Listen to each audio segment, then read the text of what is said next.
Espèce de martien. Ce matin, un nouveau est arrivé à l'école. J'ai dit à mon copain Basile. Il a une drôle de tête, celui-là. Basile m'a répondu. Ben quoi, il a une tête de nouveau. C'est vrai que les nouveaux ont toujours un peu une drôle de tête avant de devenir comme tout le monde. Sylvie, notre maîtresse, a annoncé « Voici Cosmo.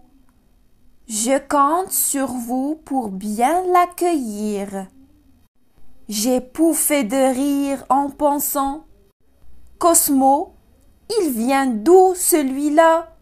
Du cosmos ou quoi? » En tout cas, il devait venir de loin parce que la maîtresse lui parlait très lentement, en détachant bien les syllabes. « Va t'asseoir où tu veux, Cosmo. » Il est venu s'installer à côté de moi. J'ai protesté. « Non, pas là, je préfère être tout seul. » Mais il s'est assis quand même. Alors, je lui ai envoyé un coup de coude et j'ai dit « Tu entends ou quoi? » « Quoi? » a-t-il répété en trifouillant son oreille. J'ai grogné. « Tu comprends le français, espèce de martien? » Son regard est devenu gris acier et d'une drôle de voix, il a articulé. « Toi, tu te calmes ou je te désintègre, ok ?» J'ai senti un frisson de peur glisser dans mon dos comme un petit serpent. Et j'ai demandé « Maîtresse, je peux changer de place ?»« Sûrement pas, Ahmed » m'a-t-elle répondu d'un air mécontent. J'ai baissé la tête. Qu'est-ce que j'avais dit de mal encore? La maîtresse nous a donné un exercice à faire. Après nous avoir bien tout expliqué, elle est venue à notre table et s'est penchée vers nous. J'ai senti son parfum que j'adore et je lui ai souri. Mais elle ne m'a pas regardé. Elle était venue voir Cosmo et, de sa voix la plus douce, elle lui réexpliquait tout. Puis la maîtresse lui a dit à l'oreille « Tu as bien compris, Cosmo? » « Oui, » a-t-il murmuré. On aurait dit qu'ils partageaient un secret tous les deux. Je pensais encore à ça quand la maîtresse a ramassé les cahiers.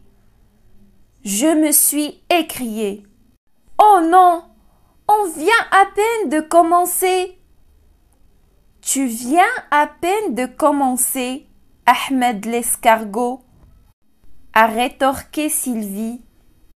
Et pour la deuxième fois, elle m'a adressé un regard mécontent. Par contre, elle a félicité Cosmo. « Tu as tout fini? Bravo !» Et, du bout des doigts, elle lui a fait un faux shampoing dans les cheveux.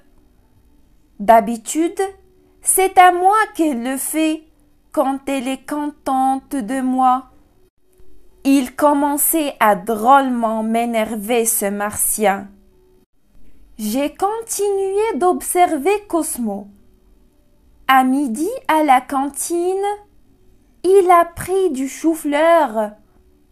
Après, au lieu de jouer au foot, il a regardé les filles danser.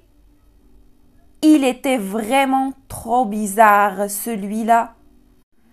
Comme s'il avait deviné mes pensées, Cosmo m'a fixé du regard.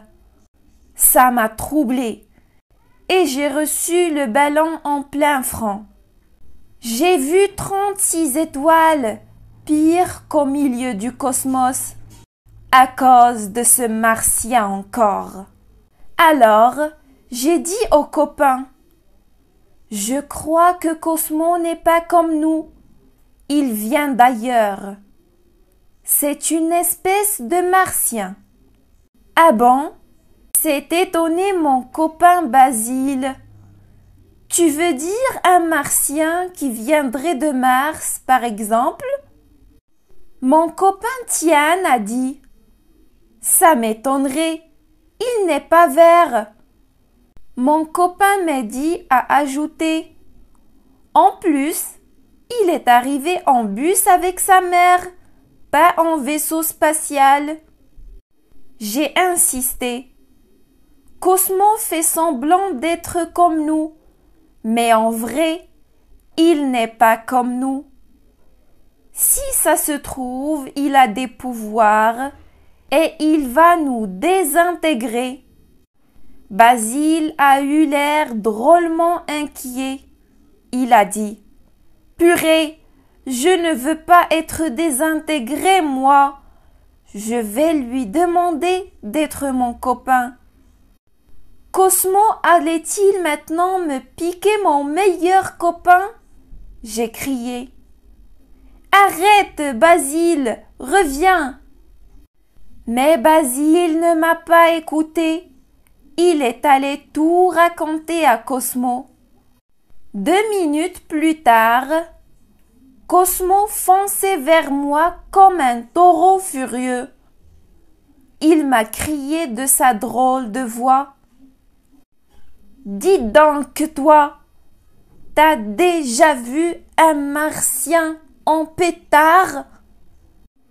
Et il a voulu me lancer un coup de poing. J'ai évité le coup. Cosmo s'est retrouvé par terre comme un vulgaire terrien. Ça nous a tous fait rigoler, sauf lui. Cosmo s'est tâté l'oreille et s'est mis à ramper sur le sol, affolé. Il a crié « Catastrophe! Je l'ai perdu !» D'abord, on n'a pas compris ce qu'il cherchait.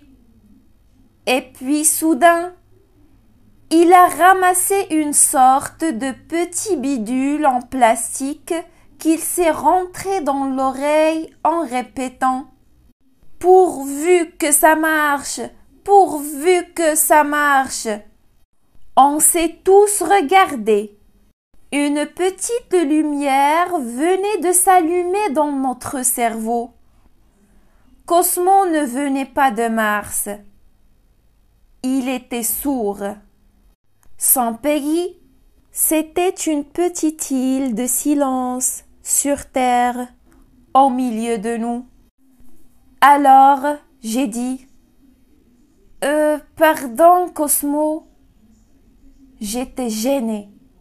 Basile m'a aidé. Il a ajouté « Ahmed n'a pas fait exprès de te faire tomber. Il ne savait pas. Bon, ça va. » a répondu Cosmo.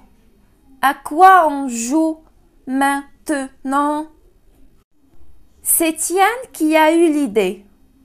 Si on jouait au jeu du silence? Dans ce jeu, il faut parler de plus en plus bas jusqu'à ce qu'on n'entende plus rien, que le silence. Et dans ce silence, on écoute ce qu'on n'entend pas d'habitude.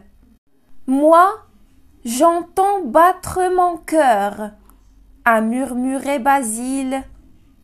Moi, j'entends ce que je pense, a dit Tian tout bas. Moi, je n'ai rien dit, mais il m'a semblé entendre le sourire de Cosmo. Il nous souriait comme n'importe quel terrien quand il est heureux au milieu de ses copains.